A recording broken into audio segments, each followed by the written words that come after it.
This is often the area, especially with clients that are moving from 30-year-old legacy technology and taking bigger jumps to a cloud-based sort of solution or a mixture of technology to fit different parts of the business solution that they're trying to implement. One of the others is around being able to meet business requirements and even making customizations. And that is truly going to be one of the balances, one of the areas where companies are going to need to make clear, informed decisions on where they make investments for customizations.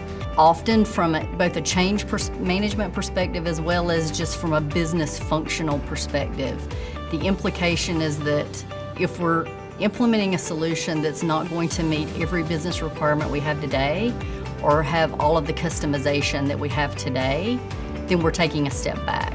Helping the client understand this is a transformation.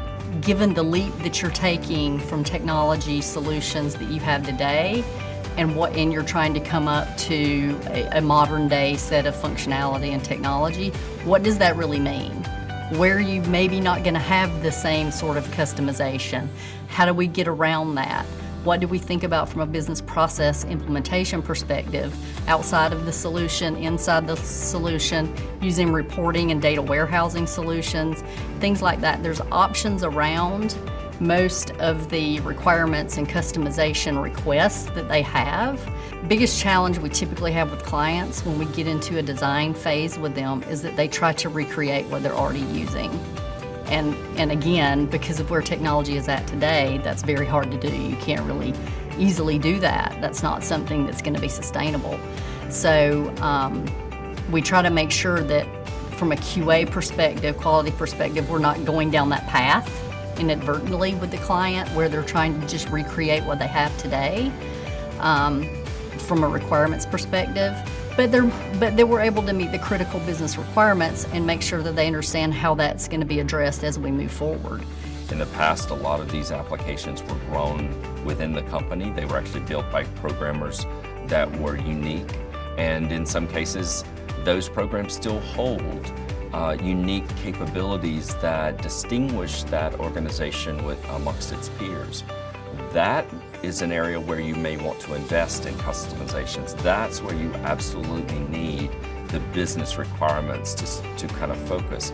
But if it's coming to something that's standard, something that every company does, that, not to pick on accounts receivable, but accounts receivable is a pretty standard process. There might be some terms and conditions that might be different, but the way in which you do accounts receivable is probably not too different than the way another company or other companies in the organization, within the marketplace, does accounts receivable. So trying to be unique or customize in that area probably would not be an area of investment. Where if it's the way you segment your customers, or the way you do enact with your customers, whether that be through a portal or through your account representatives, those sorts of things might be areas where you have unique value that you would find it valuable to customize or to kind of have those business requirements met in their fullest in whatever means that. It may be something even that's not going to be addressed with the first implementation. It may be something that's a longer term, multiple implementation, multiple releases later that can be worked through with technology vendors.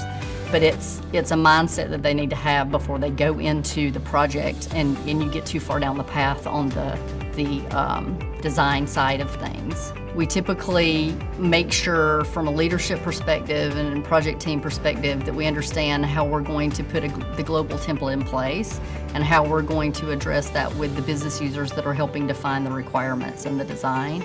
And then take a separate effort to go out and do a local design sessions in each of the regions to determine what those requirements really are, to try to hold clients to a standard of what is legally required, what is required based on just culturally the way you're doing business here in a country, and what can be changed, what can be moved to more of a global standard, to try to keep and to even try to meet some of those local requirements with reporting, functionality or some other sort of functionality that does not change the design template that you're implementing.